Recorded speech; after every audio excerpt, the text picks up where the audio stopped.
ఎవరైతే వారి పిల్లలను దేవునికి సమర్పిస్తారో, పరిచర్యకు అప్పగిస్తారో, ప్రియులారా, అటువంటి కుటుంబాలు ఆశీర్వాదకరంగా ఉంటాయి.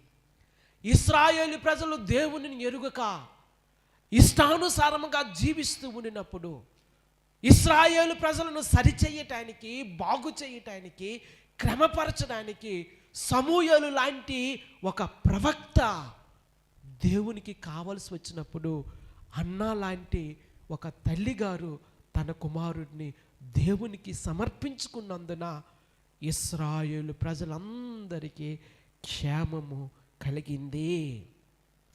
సంఘానికి క్షేమము కలుగటానికి, సంఘము ఆశీర్వదించబడటానికి, సంఘము వృద్ధి చెందబడటానికి, సంఘము సిద్ధపడటానికి పిల్లల్ని దేవుని పరిచర్యకు అప్పగించడము